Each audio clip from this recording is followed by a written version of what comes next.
प्रिय पाठकों, अब मैं आप लोगों को श्रीमद् भगवद गीता के 6ठे अध्याय का महात्म्य बताने जा रहा हूँ।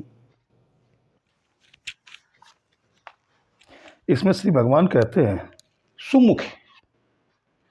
अब मैं 6ठे अध्याय का महात्म्य बतलाता हूँ, जिससे सुनने वाले मनुष्यों के लिए मुक्ति करत लगत हो जाती है। गोदावरी नदी के तट पर प्रतिष्ठानपुर नामक एक विशाल नगर है, जहाँ मैं पिपलेस के नाम से विख्यात होकर रहता हूँ। उस नगर में जांसुत नामक एक राजा रहते थे, जो भूमंडल की प्रजा को अत्यंत प्रिय थे। उनका प्रताप मार्तंड मंडल के प्रचंड तेज के समान जान पड़ता था। प्रतिदिन होने वाले उनके यज्ञ के धुएं से नंदनवन के कल वृक्ष इस प्रकार काले पड़ गए थे, मानो राजा की असाधारण दानशीलता देखकर वे लज्जित हो गए हों। उनके यज्ञ में प्राप्त पुरोडास के रसास्वादन में सदा आसक्त होने के कारण देवता लोग कभी प्रतिष्ठानपुर को छोड़कर बाहर नहीं जाते थे। उनके दान के समय छोड़े हुए जल की धारा प्रताप रूपी तेज और यज्ञ के धूमों से पुष्ट होकर मेघ ठीक समय पर वर्षा करते थे। उस राजा के शासन काल में इतियों खेती में होने वाले 6 प्रकार के उपद्रवों के लिए कहीं थोड़ा भी स्थान नहीं मिलता था और अच्छी नीतियों का सर्वत्र प्रसार होता था। वे बावली कुएं और पोखरे खुदवाने के बहाने मानो प्रतिदिन पृथ्वी के भीतर की निधियों का अवलोकन करते थे। एक समय राजा के दान तप यज्ञ और प्रजा पालन से संतुष्ट होकर स्वर्ग के देवता उन्हें वर देने के लिए आए। वे कमलनाल के समान उज्जवल हंसों का रूप धारण कर अपनी पाखें हिलाते हुए आकाश मार्ग से चलने लगे। बड़ी उतावली के साथ उड़ते हुए वे सभी हंस परस्पर बातचीत भी करते जाते थे। उनमें से भद्राक्ष आदि 2-3 हंस वेग से उड़कर आगे निकल गए। तब पीछे वाले हंसों ने आगे जाने वालों को संबोधित करके कहा, अरे भाई भद्राक्ष, तुम लोग वेग से चलकर आगे क्यों हो गए हो? यह मार्ग बड़ा दुर्गम है, इसमें हम सबको साथ मिलकर चलना चाहिए। क्या तुम्हें दिखाई नहीं देता? यह सामने ही पुण्य मूर्ति महाराज जांसुत का तेज पुंज अत्यंत स्पष्ट रूप से प्रकाशमान हो रहा है। उस तेज से भस्म होने की आशंका है, अतः सावधान होकर चलना चाहिए। पीछे वाले हंसों के ये वचन सुनकर आगे वाले हंस हंस पड़े और उच्च स्वर में उनकी बातों की अवहेलना करते हुए बोले, अरे भाई, क्या इस राजा जांसुत का तेज ब्रह्मावादी महात्मा रैकव के तेज से भी अधिक तीव्र है? हंसों की ये बात सुनकर राजा जांसुत अपने ऊंचे महल की छत से उतर गए और सुखपूर्वक आसन पर विराजमान हो अपने सारथी को बुलाकर बोले, जाओ महात्मा रैकव को यहाँ ले आओ। राजा का यह अमृत के समान वचन सुनकर महानामक सारथी प्रसन्नता प्रकट करता हुआ नगर से बाहर निकला। सबसे पहले उसने मुक्तदायिनी काशीपुरी की यात्रा की, जहाँ जगत के स्वामी भगवान विश्वनाथ मनुष्यों को उपदेश दिया करते हैं। उसके बाद वह गया क्षेत्र में पहुँचा, जहाँ प्रफुल्ल नेत्रों वाले भगवान गदाधर संपूर्ण लोकों का उद्धार करने के लिए निवास करते हैं। तदंतर नाना तीर्थों में भ्रमण करता हुआ सारथी पापनाशिनी मथुरापुरी में गया। यह भगवान श्री कृष्ण का आदि स्थान है, जो परम महान एवं मोक्ष प्रदान करने वाला है। वेद और शास्त्रों में वह तीर्थ त्रिभुवनपति भगवान गोविंद के अवतार स्थान के नाम से प्रसिद्ध है। नाना देवता और ब्रह्म ऋषि उसका सेवन करते हैं। मथुरा नगर कालिंदी यमुना के किनारे शोभा पाता है। उसकी आकृति अर्धचंद्र के समान प्रतीत होती है। वह सब तीर्थों के निवास से परिपूर्ण है। परम आनंद प्रदान करने के कारण सुंदर प्रतीत होता है। गोवर्धन पर्वत के होने से मथुरा मंडल की शोभा और भी बढ़ गई है। वह पवित्र वृक्षों और लताओं से आवृत है। उसमें बारह वन वह परम पुण्यमय तथा सबको विश्राम देने वाले श्रुतियों के सारभूत भगवान श्री कृष्ण की आधार भूमि है। तत्पश्चात मथुरा से पश्चिम और उत्तर दिशा की ओर बहुत दूर तक जाने पर सारथी को काश्मीर नामक नगर दिखाई दिया, जहाँ शंख के समान उज्ज्वल गगनचुम्बी महलों की पंक्तियाँ भगवान शंकर के अट्टहास की भांति शोभा पाती हैं, जहाँ ब्राह्मणों के शास्त्रीय आलाप सुनकर मूक मनुष्य भी सुंदर वाणी और पदों का उच्चारण करते हुए देवताओं के समान हो जाते हैं, जहाँ निरंतर होने वाले यज्ञ धूम से व्याप्त होने के कारण आकाश मंडल मेघों से घुलते रहने पर भी अपनी कालिमा नहीं छोड़ता, जहाँ उपाध्याय के पास आकर छात्र जन्मकालीन अभ्यास से ही संपूर्ण कलाएं स्वतः पढ़ लेते हैं, तथा जहाँ मणकेश्वर नाम से प्रसिद्ध भगवान चंद्रशेखर देहधारियों को वरदान देने के लिए नित्य निवास करते हैं। कश्मीर के राजा मणकेश्वर ने दिग्विजय में समस्त राजाओं को जीतकर भगवान शिव का पूजन किया था, तभी से उनका नाम मणकेश्वर हो गया था। उन्हीं के मंदिर के दरवाजे पर महात्मा रैकव एक छोटी सी गाड़ी पर बैठे अपने अंगों को खुजलाते हुए वृक्ष की छाया का सेवन कर रहे थे। इसी अवस्था में सारथी ने उन्हें देखा। राजा के बताए हुए विभिन्न विभिन्न चिन्हों से उसने शीघ्र ही रैकव को पहचान लिया और उनके चरणों में प्रणाम करके कहा, ब्राह्मण, आप किस स्थान पर रहते हैं? आपका पूरा नाम क्या है? आप तो सदा स्वच्छंद विचरने वाले हैं, फिर यहाँ किस लिए ठहरे हैं?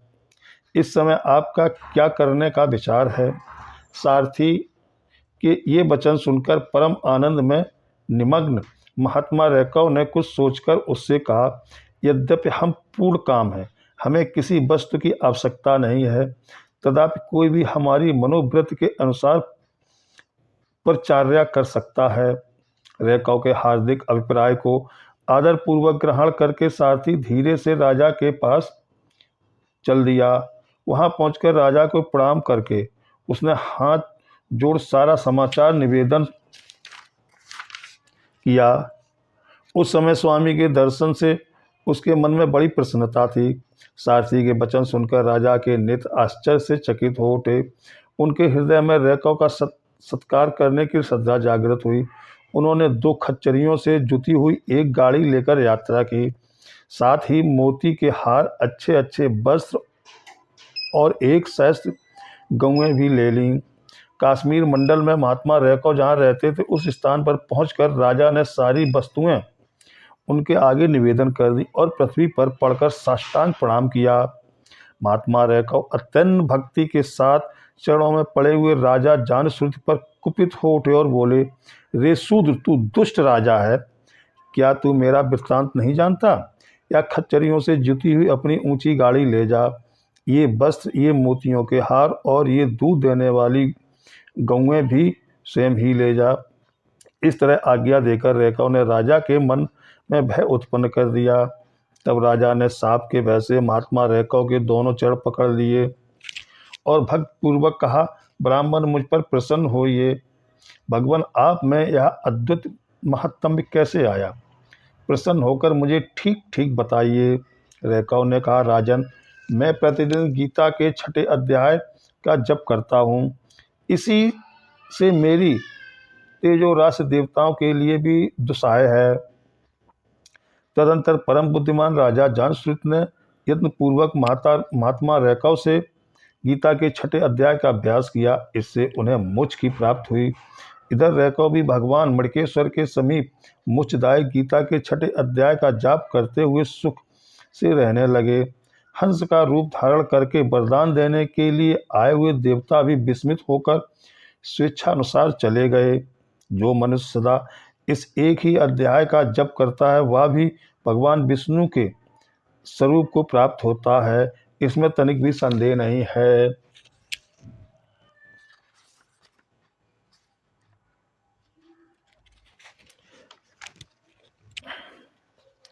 इसके उपरांत श्री कृष्ण महाराज बोले, हे अर्जुन, जो पुरुष कर्म के फल को न चाहता वह करने योग्य कर्म करता है, वह सन्यासी और योगी है, और केवल अग्नि को त्यागने वाला सन्यासी योगी नहीं है, तथा केवल क्रियाओं को त्यागने वाला भी सन्यासी योगी नहीं है।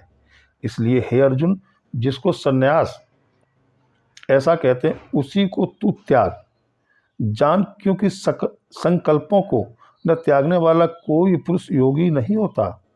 समत्व बुद्धि रूप योग में अरूढ़ होने की इच्छा वाले मननशील पुरुष के लिए योग की प्राप्ति में निष्काम भाव से कर्म करना ही हेतु कहा है, और योगारूढ़ हो जाने पर उस योगारूढ़ पुरुष के लिए सर्व संकल्पों का अभाव ही कल्याण में हेतु कहा है।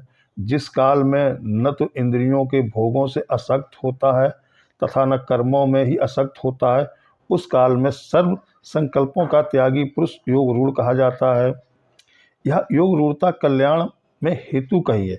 इसलिए मनुष्य को चाहिए कि अपने द्वारा अपना संसार समुद्र से उद्धार करे और अपने आत्मा को अधोगति में न पहुँचावे, क्योंकि यह जीवात्मा आप ही तो अपना मित्र है और आप ही अपना शत्रु है, अर्थात और कोई दूसरा शत्रु या मित्र नहीं है।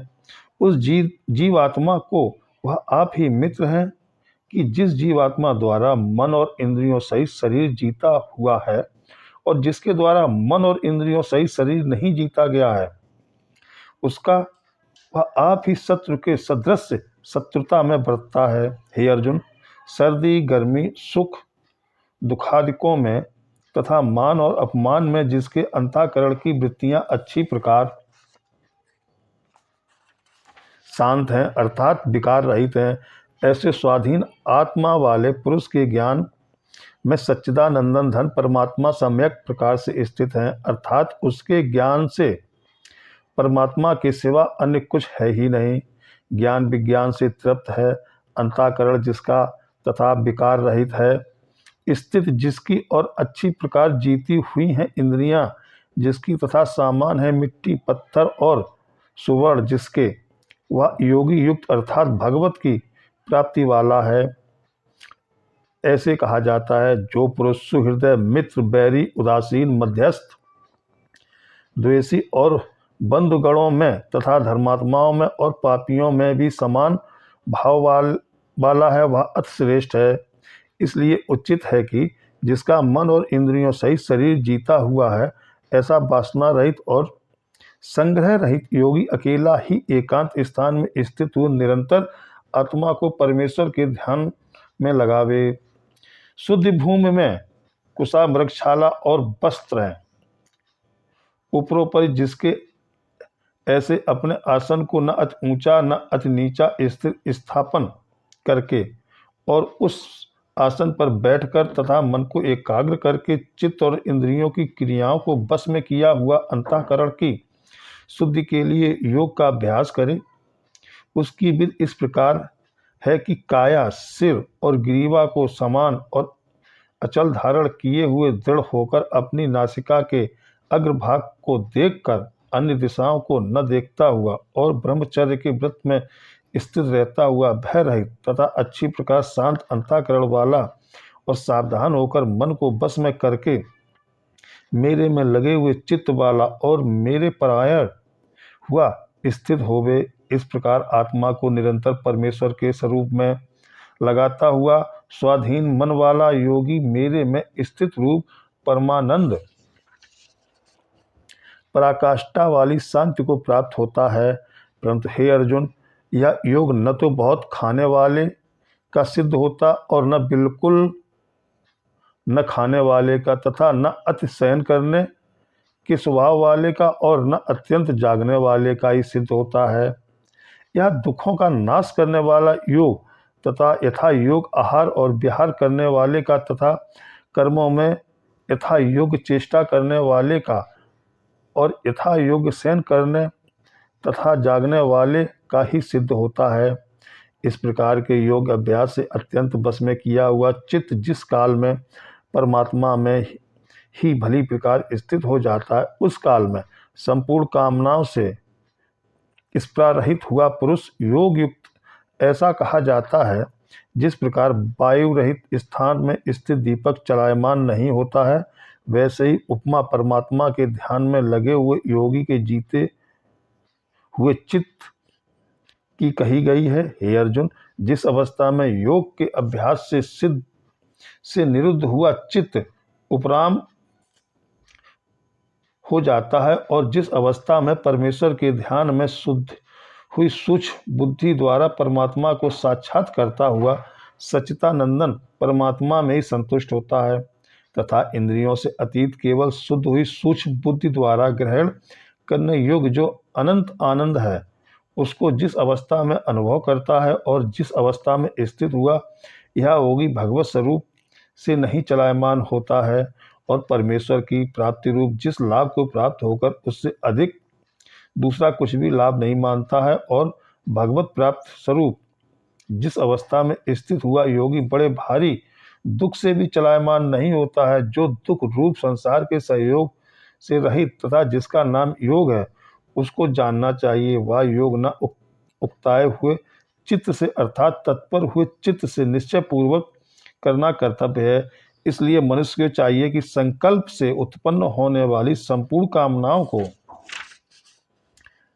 निःशेषता से अर्थात वासना और असक्त सहित त्याग कर और मन के द्वारा इंद्रियों के समुदाय को सब ओर से ही अच्छी प्रकार बस में करके क्रम क्रम से अभ्यास करता हुआ उपरामता को प्राप्त होवे तथा धैर्ययुक्त बुद्धि द्वारा मन को परमात्मा में स्थित करके परमात्मा के सिवा और कुछ भी चिंतन न करे।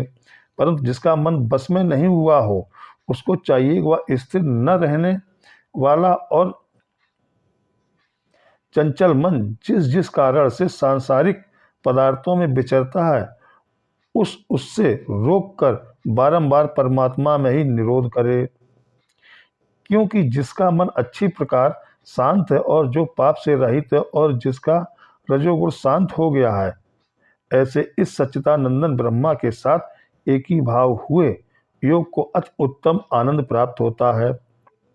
वह पाप रहित योगी इस प्रकार निरंतर आत्मा को परमात्मा में लगाता हुआ सुखपूर्वक पर ब्रह्मा परमात्मा की प्राप्ति रूप अनंत आनंद को अनुभव करता है। हे अर्जुन, सर्वव्यापी अनंत चेतन में एक ही भाव से स्थित रूप योग से युक्त हुआ आत्मा वाला तथा समय संभाव से देखने वाला योगी आत्मा को संपूर्ण भूतों में बर्फ में जल के सदृश व्यापक देखता है और संपूर्ण भूतों को आत्मा में देखता है। अर्थात जैसे स्वप्न से जगा हुआ पुरुष स्वप्न के संसार को अपने अंतर्गत संकल्प के आधार देखता है, वैसे ही वह पुरुष संपूर्ण भूतों को अपने सर्वव्यापी अनंत चेतन आत्मा के अंतर्गत संकल्प के आधार देखता है। जो पुरुष संपूर्ण भूतों में सबके आत्मरूप मुझ वासुदेव को ही व्यापक देखता और संपूर्ण भूतों को मुझ वासुदेव के अंतर्गत देखता है, उसके लिए मैं अदृश्य नहीं होता हूँ और वह मेरे लिए अदृश्य नहीं होता है, क्योंकि वह मेरे से एक ही भाव से स्थित है। इस प्रकार जो पुरुष एक ही भाव से स्थित हुआ संपूर्ण भूतों में आत्मरूप से स्थित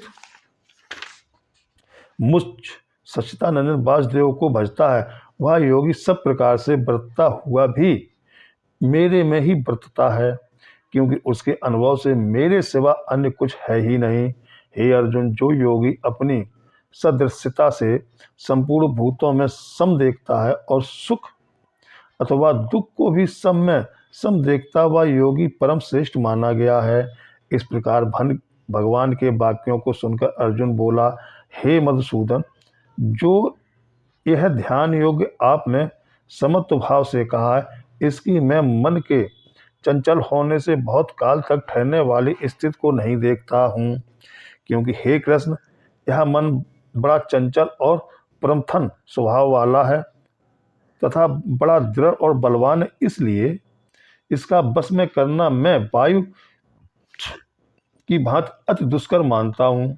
इस प्रकार अर्जुन के पूछने पर श्री कृष्ण भगवान बोले, हे महाभाव, निसंदेह मन चंचल और कठिनता से बस में होने वाला, परंतु हे कुंती पुत्र अर्जुन, अभ्यास अर्थात स्थिति के लिए बारंबार यत्न करने से और वैराग्य से बस में होता है, इसलिए इसको अवश्य बस में करना चाहिए। क्योंकि मन को बस में न करने वाला पुरुष द्वारा योग दुष्प्रभाव है, अर्थात प्राप्त होना कठिन है, और स्वाधीन मन वाले प्रयत्नशील पुरुष द्वारा साधन करने से प्राप्त होता सहज है। यह मेरा मत है। इस पर अर्जुन बोले, हे कृष्ण, योग से चलायमान हो गया है मन जिसका, ऐसा शिथिल यत्न वाला श्रद्धा युक्त पुरुष योग की सिद्धि को अर्थात भगवान साक्षात्कारता को न प्राप्त होकर किस गति को प्राप्त होता है। हे महाभाव, क्या वह भगवत प्राप्ति के मार्ग में मोहित हुआ आश्रय रहित पुरुष छिन्न भिन्न बादल की भांति दोनों ओर से अर्थात भगवत प्राप्ति और सांसारिक भोगों से भ्रष्ट हुआ नष्ट तो नहीं हो जाता है। हे कृष्ण, मेरे इस संशय को संपूर्णता से छेदन करने के लिए आप ही योग्य हैं, क्योंकि आपके सिवा दूसरा इस संशय का छेदन करने वाला मिलना संभव नहीं है। इस प्रकार अर्जुन के पूछने पर श्री कृष्ण भगवान बोले, हे पार्थ, उस पुरुष का न तो इस लोक में और न परलोक में ही नाश होता है, क्योंकि हे प्यारे, कोई भी शुभ कार्य करने वाला अर्थात भगवत अर्थात कर्म करने वाला दुर्गति को प्राप्त नहीं होता है, किंतु वह योग भ्रष्ट पुरुष पुण्यवानों के लोकों को अर्थात स्वर्गाधिक उत्तम लोकों को प्राप्त होकर उनमें बहुत वर्षों तक वास करके शुद्ध आचरण वाले श्रीमान पुरुषों के घर में जन्म लेता है, अथवा वैराग्यवान पुरुष उन लोकों में न जाकर ज्ञानवान योगियों के ही कुल में जन्म लेता है। परंतु इस प्रकार का जो यह जन्म है सो संसार में निसंदेह अति दुर्लभ है। वह पुरुष जहाँ उस पहले शरीर में साधन किए हुए बुद्धि के संयोग को अर्थात समत बुद्धि योग के संस्कारों को अनायास ही प्राप्त हो जाता है, और हे कुरुनंदन, उसके प्रभाव से फिर अच्छी प्रकार भगवत प्राप्ति निमित्त यत्न करता है। वह विषयों के बस में हुआ भी उस पहले के अभ्यास से ही निसंदेह भगवत की ओर आकर्षित किया जाता है, तथा समत्व बुद्धि रूपी योग का जिज्ञासु भी वेद में कहे हुए सकाम कर्मों के फल को उल्लंघन कर जाता है। जबकि इस प्रकार मंद प्रयत्न करने वाला योगी भी परम गति को प्राप्त हो जाता है। तब क्या कहना है कि अनेक जन्मों से अंतःकरण की शुद्ध रूप सिद्धि को प्राप्त हुआ और अति प्रयत्न से अभ्यास करने वाला योगी संपूर्ण पापों से अच्छी प्रकार शुद्ध होकर उस साधन के प्रभाव से परम गति को प्राप्त होता है, अर्थात परमात्मा को प्राप्त होता है। क्योंकि योगी तपस्वियों से श्रेष्ठ है और शास्त्रों से ज्ञान वालों से भी श्रेष्ठ माना गया है, तथा सकाम कर्म करने वालों से भी योगी श्रेष्ठ है। इससे हे अर्जुन, तू योगी हो। हे प्यारे, संपूर्ण योगियों में भी जो श्रद्धावान योगी मेरे से लगे हुए अंतरात्मा से मेरे को निरंतर भजता है, वह योगी मुझे परम श्रेष्ठ मान्य है। ओम नमो भगवते वासुदेवाय नमः।